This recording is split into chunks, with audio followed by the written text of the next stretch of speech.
मधु की माँ बहुत परेशान होती है क्योंकि मधु की कहीं शादी नहीं हो पा रही थी, कहीं लड़का उसे पसंद नहीं होता है, कहीं लड़के को मधु। तभी पड़ोसन आ जाती है। मधु की माँ, मैं तो तुम्हें सलाह देती हूँ, शहर में कोई लड़का नहीं मिल रहा तो गांव में शादी कर दो।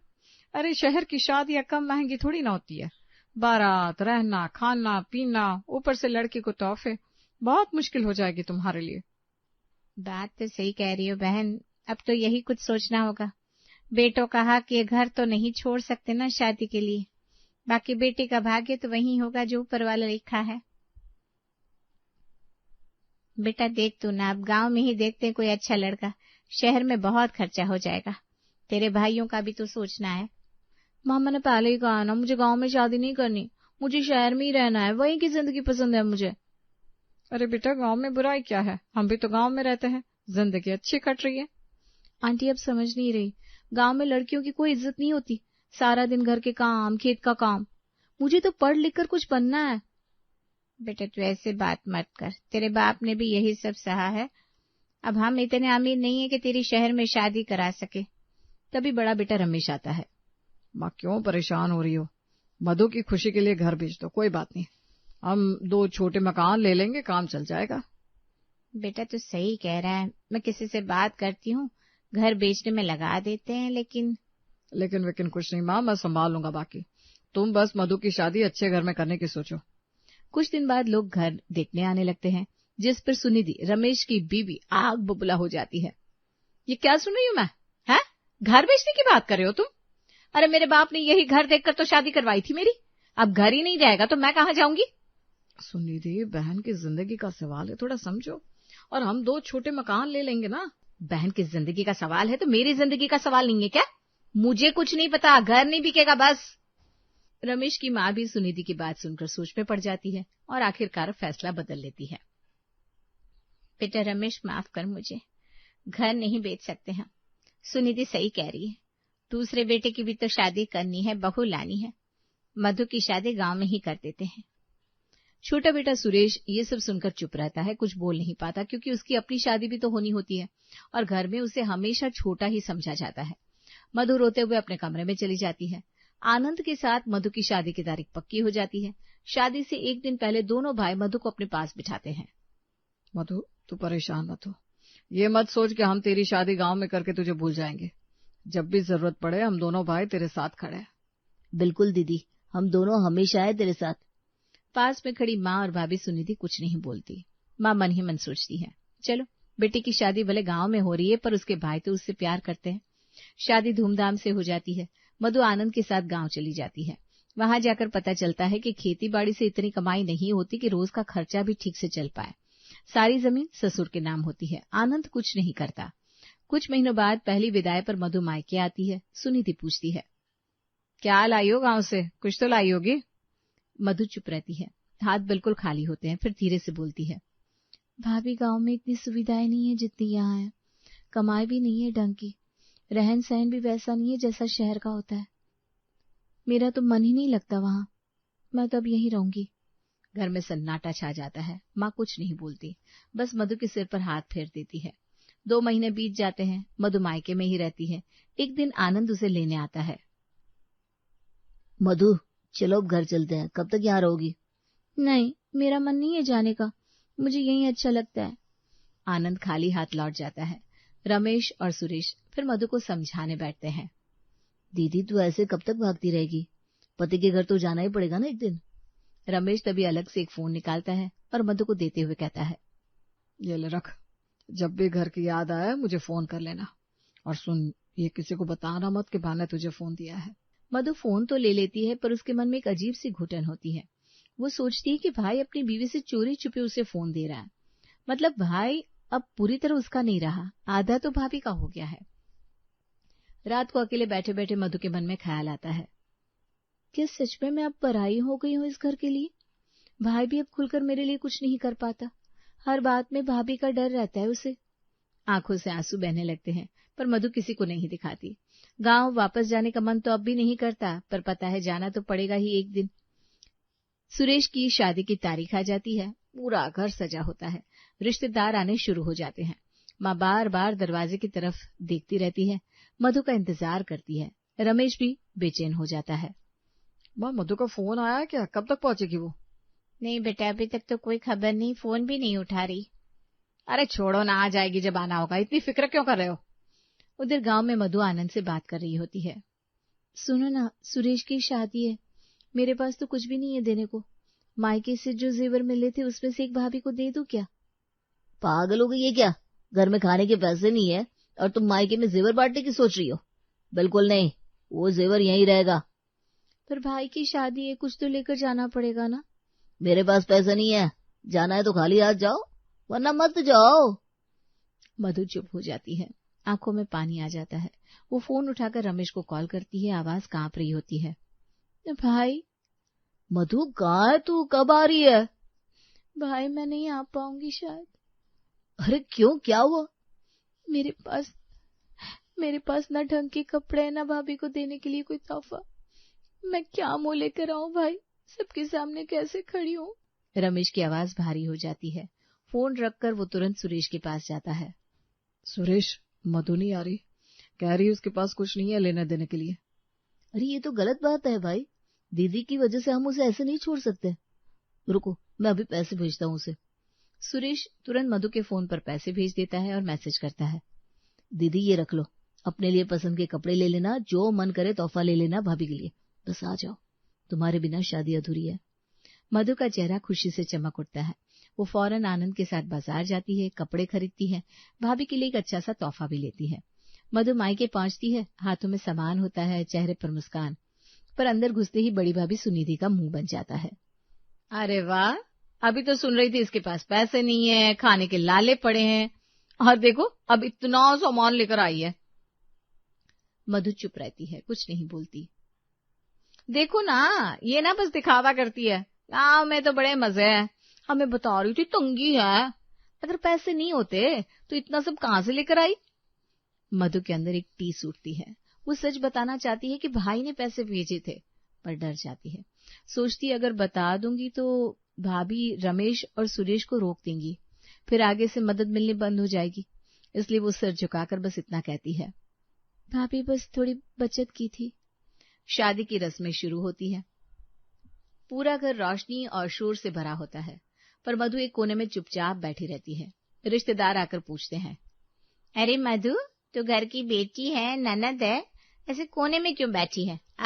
रस्मों में शामिल हो? नहीं आंटी, मैं बस यही ठीक हूँ। उसके अंदर वो हक और कॉन्फिडेंस नहीं आता कि वो खुलकर सबके बीच खड़ी हो सके, हंस सके, क्योंकि उसकी अपनी जिंदगी में खुशी नहीं होती तो वो दूसरों की खुशी में भी पूरी तरह शामिल नहीं हो पाती। आनंद वहां पूरे रौब के साथ घूमता रहता है, दामाद वाला रुतबा दिखाता है। अरे माँ जी, दामाद की खातिरदारी में कोई कमी नहीं रहनी चाहिए, हमें तो अच्छी सी बैठक चाहिए, अच्छा खाना चाहिए। मधुर से मधु को देखती रहती है, उसका उतरा हुआ चेहरा, उसकी खामोशी, माँ का दिल भर आता है। वो मन ही मन सोचती है, मैंने ये क्या कर दिया? अगर घर का थोड़ा सा हिस्सा भी बेच देती तो शायद आज मेरी बेटी यूं गुमसुम ना बैठी होती। वो हंसती, खिलखिलाती, इस घर की बेटी होने का फक्र करती। मुझसे गलती हो गई। माँ की आंखों में आंसू आ जाते हैं। रमेश ये देख लेता है, माँ के पास आकर बैठ जाता है। क्यों परेशान हो रही हो? तुम फिक्र मत करो, हम है ना, मैं और सुरेश, हम दोनों हमेशा मधु के साथ खड़े रहेंगे, उसे किसी चीज की कमी नहीं होने देंगे। पता नहीं बेटा, अब बस यही उम्मीद है तुम दोनों से। रात गहरी होती जाती है, शादी की रौनक चलती रहती है, पर मधु के मन में एक खालीपन बना रहता है। इस घर की बेटी होकर भी वो जैसे मेहमान बन गई हो अपने ही घर में। मधु ससुराल पहुंचती है, हाथों में ढेर सारे तोहफे लिए। गांव की औरतें उसके इर्द गिर्द इकट्ठा हो जाती है, सब उसे बड़े आदर से देखती है। अरे मधु बेटिया, तू तो शहर से आई है, हमें भी कुछ सिखाना। वहाँ लड़कियाँ कैसे रहती है, इतनी आत्मनिर्भर कैसे बन जाती है। हाँ, ये फोन चलाना भी सिखा दे हमें, और थोड़ी बहुत ना अंग्रेजी भी बोलना सिखा दे, बड़ा मन करता है बोलने का। मधु मुस्कुराकर बैठ जाती है, उन्हें फोन में मैसेज करना सिखाती है, 2-4 अंग्रेजी के शब्द बोलना सिखाती है। उसे अंदर ही अंदर एक अजीब सा सुकून मिलता है। यहाँ उसकी कद्र है, यहाँ वो किसी काम की है। शायद यही जगह है मेरी। मैं इस गांव को नहीं बदल सकती, पर खुद को यहाँ ढाल तो सकती हूँ। धीरे धीरे वो गांव के रहन सहन में रम जाती है, अपनी शिकायतें कम करने लगती है। उधर मायके में हालात बदलते जा रहे होते हैं। सुनिधि और छोटी बहू रमा के बीच शुरुआत में हंसी मजाक चलता है, पर धीरे धीरे बात बिगड़ने लगती है। भाभी, आप हर बात में मुझे ही क्यों टोकती हो? मैं भी तो इस घर की बहू हूँ। मैं बड़ी हूँ इस घर में, तुम्हें तमीज से रहना चाहिए मेरे साथ। तमीज तो आप भी नहीं रखती मुझसे। दोनों की तू में आए दिन की बात हो जाती है। माँ बीच बचाव करते हुए थक जाती है। अरे बहू, लड़ो मत आपस में। देखो अपने दोनों बेटों को, कितने प्यार से रहते हैं। तुम दोनों भी वैसे रहो ना। पर बात कहाँ सुनी जाती है। घर में 2 चूल्हे जल जाते हैं, रसोई अलग हो जाती है। एक दिन मधु गांव से शहर आती है। मायके का ये हाल देखकर उसका दिल बैठ जाता है। ये तो वह घर रहा ही नहीं जहां हम सब मिलकर खाते थे, हंसते थे। वो रमेश के पास बैठना चाहती है, बात करना चाहती है, पर सुनिधि तुरंत आवाज देती है। अजी सुनो, जरा इधर आना, काम है। रमेश मजबूरी में उठकर चला जाता है। मधु सुरेश के पास बैठती है तो रमा भी टोक देती है। अजी, आप यहाँ क्या कर रहे हैं? चलिए, बाजार जाना था। मधु अंदर ही अंदर घुट जाती है। सोचती है, मेरे दोनों भाई मुझसे बात करने के लिए भी तरस रहे हैं अपनी अपनी बीवियों के सामने। कुछ दिन रहकर मधु माँ से विदा लेती है। बेटा, ध्यान रखना अपना। हाँ माँ। वो खाली हाथ भारी मन लिए ससुराल की तरफ निकल जाती है, ये सोचती हुए कि मायका पहले जैसा नहीं रहा, पर शायद यही जिंदगी है। मकान बिक जाता है। दोनों भाई अपने अपने हिस्से का पैसा लेकर 2 छोटे मकान बनवाना शुरू कर देते हैं। ईंट गारे का काम चलता रहता है। घर में रौनक भी होती है और थोड़ी उदासी भी। पुराना घर जिसमें सबका बचपन बीता था, अब मलबे में बदल रहा होता है।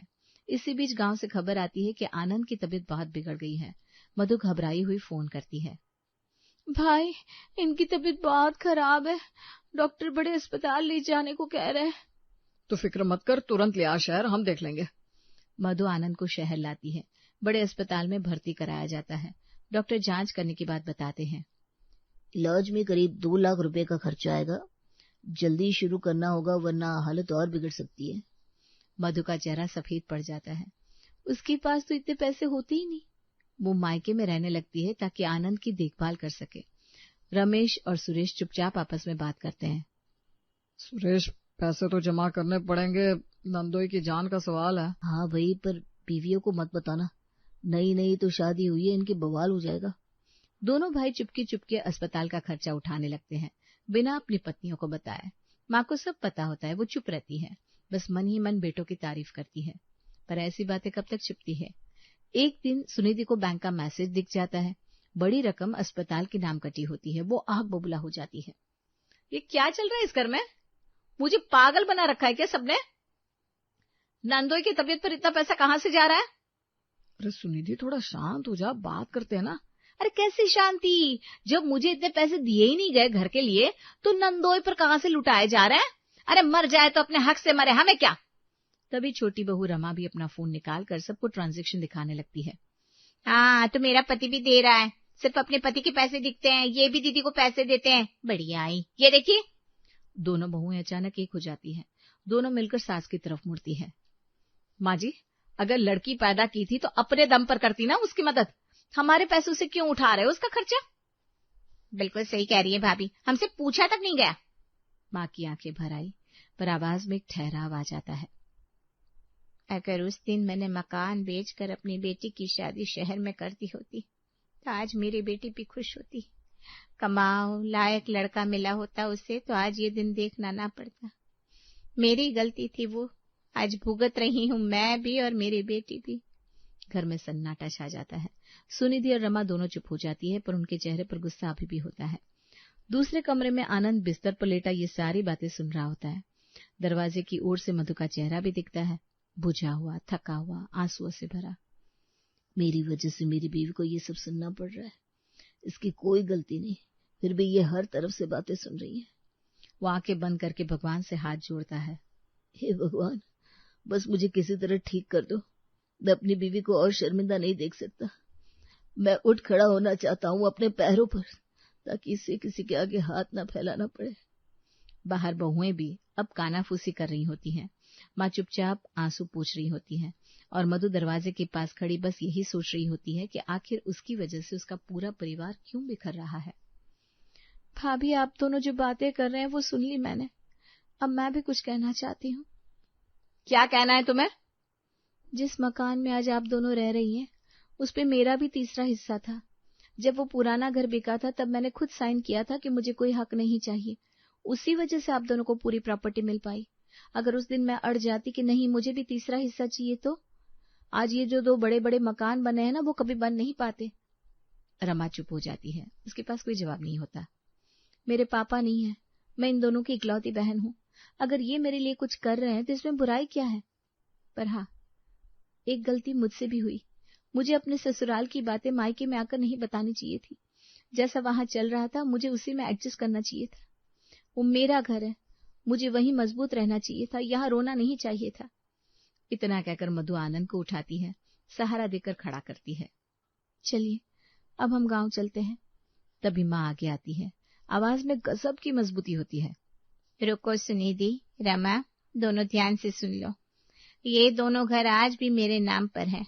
मैंने अभी तक इन्हें किसी के नाम नहीं किया, और आज के बाद मेरी बेटी इस घर में उतनी ही इज्जत से आएगी जितनी इज्जत एक बेटी को उसके मायके में मिलनी चाहिए। जैसे तकलीफ हो वो अभी बता दे मुझे। घर में सन्नाटा छा जाता है। दोनों बहुएं सिर झुका लेती है। गांव के घर में मधु आनंद की सेवा में लगी रहती है। एक दिन आनंद उठकर बैठने लायक होता है। मधु दवाई का ग्लास लेकर आती है। लीजिए, दवाई का टाइम हो गया, और ये लीजिए गर्म दूध भी पी लीजिए साथ में। मधु, तुमने इतने महीने मेरी इतनी सेवा की, मैं शर्मिंदा हूँ। शर्मिंदा होने की कोई बात नहीं। पति पत्नी का यही तो मतलब होता है, एक दूसरे के साथ खड़े रहना। आप बस जल्दी ठीक हो जाइए। धीरे धीरे महीने बीतते हैं। आनंद पूरी तरह ठीक हो जाता है। एक दिन वो मधु से कहता है, मधु, अब मैं ठीक हूँ। सोच रहा हूँ शहर जाकर नौकरी ढूंढूं। यहाँ खेती से तो गुजारा नहीं होता ठीक से। ये तो बहुत अच्छी बात है, आप पढ़े लिखे हैं, जरूर कुछ अच्छा मिल जाएगा। आनंद शहर जाता है, कई जगह इंटरव्यू देता है। कुछ हफ्तों बाद फोन पर खुशखबरी देता है। मधु, मुझे नौकरी मिल गई, अच्छी कंपनी है, तनख्वाह भी ठीक ठाक है। सच में? भगवान का बहुत बहुत शुक्र है। समय बीतता है। मधु के घर के हालात बदलने लगते हैं। कुछ महीनों बाद वो मायके आती है। अब की बार उसके हाथ खाली नहीं होते, चेहरे पर आत्मविश्वास होता है। अरे मधु, कैसी हो? बड़े दिनों बाद आई। अच्छी हूँ भाभी। आनंद जी की नौकरी लग गई है, अब हम दोनों ठीक ठाक कमा खा रहे हैं। ये तो बहुत अच्छी बात है दीदी। मधु सिर उठाकर बैठती है। पहले जैसी झिझक उसके चेहरे पर नहीं होती। रमेश ये सब देखकर मुस्कुराता है और सुनीति से कहता है, देखा, मैंने कहा था ना कि मधु की जिंदगी में भी अच्छे दिन आएंगे। हाँ, अच्छा लगा उसे खुश देखकर। रात को खाने के बाद रमेश और सुरेश दोनों बैठकर बातें करते हैं। भाई, एक बात बताऊं, पहले हम मधु के लिए जो भी करते थे चोरी छिपे करते थे। सुनिधि भाभी से, रमा से डर के करते थे। सोचता हूँ लगता है वो गलत था। अपनी बीवियों को भरोसे में लेकर भी तो बहन के लिए खड़े हो सकते थे हम। बिल्कुल भाई, प्यार छुपा कर करने से तो शक और झगड़ा ही बढ़ता है। खुलकर करेंगे तो घर में सुकून भी रहेगा। रमेश थोड़ी देर चुप रहता है, फिर धीरे से कहता है, पर एक सवाल अभी भी मेरे मन में रहता है सुरेश। कौन सा भाई? यही कि एक भाई अपनी कमाई पर, अपने घर पर आखिर कितना हक रखता है? क्या बहन के लिए कुछ करने से पहले उसे हमेशा किसी की इजाजत लेनी चाहिए? चाहे बीवी प्यार करे या ना करे, क्या भाई का फर्ज इससे बदल जाना चाहिए? पता नहीं भाई, शायद ये सवाल हर भाई अपनी जिंदगी में खुद से पूछता होगा और हर किसी का जवाब अलग होता होगा। श्रावणी, आकांक्षा, मुझे तुम दोनों से एक महत्वपूर्ण बात करनी है। शर्वरी की शादी के बाद उसके ससुराल वाले पहली बार हमारे यहाँ कल खाने पे आ रहे हैं। मेरी बेटी के ससुराल वालों के सामने मैं बिल्कुल बेइज्जत नहीं होना चाहती, क्योंकि वो लोग यहाँ से तो चले जाएंगे लेकिन बाद में मेरी बेटी को सौत आने देंगे। उसकी बहुत बड़ी फैमिली है। वैसे तो मैं आराम से सब कुछ बाहर से मंगा लेती, लेकिन उसके सास उन्हें हमेशा सब कुछ घर पर शुद्ध तरीके से बना हुआ चाहिए होता है, इसलिए हम पहली बार में उन्हें नाराज नहीं कर सकते। आज दोपहर के काम खत्म होने के बाद तुम दोनों बाजार चली जाओ, खुद देखकर अच्छा सामान लेकर आओ। सब्जी भी बिल्कुल फ्रेश होनी चाहिए। रात के खाने के बाद हम तीनों मिलकर कल सुबह की सभी तैयारी करके रखेंगे और फिर कल सुबह मेहमानों के आने से पहले उनके लिए खाना बनाने में लग जाएंगे। वैसे तो काफी सारे लोगों के लिए मैंने भी पिछले कई सालों से खाना नहीं बनाया है, लेकिन मुझे अपनी पाक कला पर पूरा यकीन है। मेरा बनाया हुआ खाना उन्हें जरूर पसंद आएगा। बिल्कुल सही कहा माँ जी आपने। अगर हम सब कुछ पहले से तैयार करके रखेंगे तो खाना बनाना आसान हो जाएगा, ज्यादा वक्त भी नहीं लगेगा। और आप अकेली थोड़ी ना है, हम दोनों भी तो हैं आपके साथ। हम घर पर खाना बनाएंगे तो उसी खाने में हमारा प्यार भी होगा। बाहर के खाने में प्यार का स्वाद कहाँ मिलेगा। हम फटाफट करके अभी सारा काम खत्म करते हैं और बाजार चले जाते हैं। बाजार तो चले जाएंगे, उसमें कोई आपत्ति नहीं है, लेकिन शर्वरी के ससुराल में 5 या 10 लोग थोड़ी ना है जिनके लिए हम आराम से घर पर खाना बना सकते हैं। अगर 5 से 10 लोगों की बात होती तो हम बना भी लेते घर पर खाना, लेकिन इतने सारे लोगों का खाना बनाने के लिए बड़े बर्तन चाहिए होंगे, काफी सारा वक्त लगेगा। शर्वरी के ससुराल वाले पहली बार हमारे यहाँ खाने पर आ रहे हैं। अगर गलती से थोड़ा टाइम आगे पीछे हो गया तो उन्हें खाने के लिए इंतजार करना पड़ेगा। हम सुबह से खाना बनाने में लग जाएंगे तो मेहमान आने तक हमारी एनर्जी पूरी डाउन हो जाएगी। फिर हम उनके साथ ज्यादा बातें भी नहीं कर पाएंगे। ये चीज हमारा इंप्रेशन खराब कर सकती है। मैं मानती हूँ कि शर्वरी की सास को बाहर का खाना पसंद नहीं है, लेकिन हम ये भी तो कर सकते हैं कि खुद बाजार जाएं, सब सामान सब्जी हमारे तरीके से फ्रेश लाए और 2-3 औरतों को घर पर ही खाना बनाने के लिए बुला लें। इससे हमारे सामने फ्रेश और घर का खाना भी बन जाएगा, हमें मेहनत भी नहीं करनी पड़ेगी। और औरतें तो सभी कामों में माहिर होती हैं, इसलिए उन्हें अच्छे से पता होगा कि खाना बनाने में कितना वक्त लगता है, इसलिए वो टाइम मैनेजमेंट भी अच्छे से कर लेगी। आकांक्षा, तुम हो इसलिए मुझे किसी बात की चिंता नहीं है। मैं तुम्हारी सास हूँ, लेकिन जो चीज मैं नहीं देख पाती वो तुम देख लेती हो। अब तुम्हारी सभी बातें मैंने गौर से सुनी समझी, तब मुझे पता चला कि घर पर हम खुद से खाना बनाएंगे तो शायद गलती हो सकती है।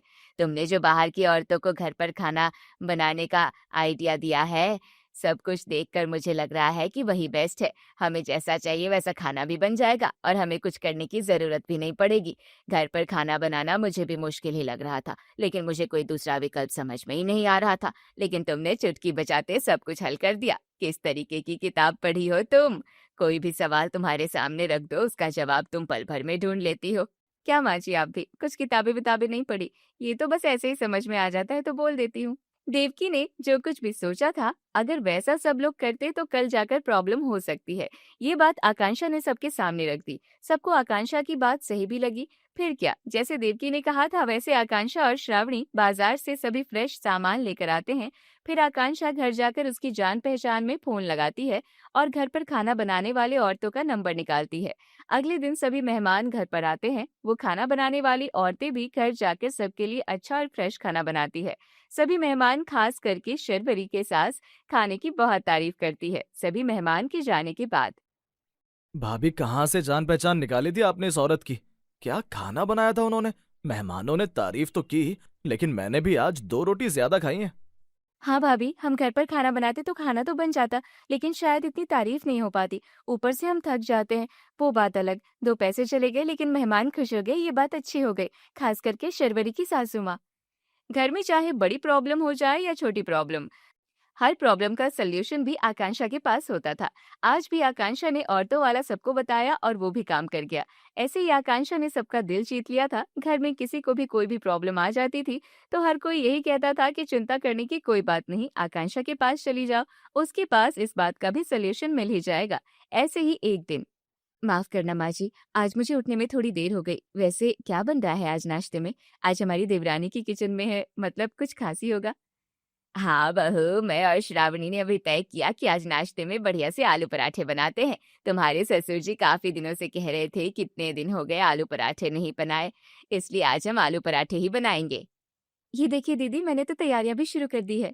हाँ श्रावणी, तुम बना रही हो, बढ़िया ही है, लेकिन बारिश के दिन है, इन दिनों में आलू की वजह से गैस, एसिडिटी, इस तरीके की कितनी सारी प्रॉब्लम होती है।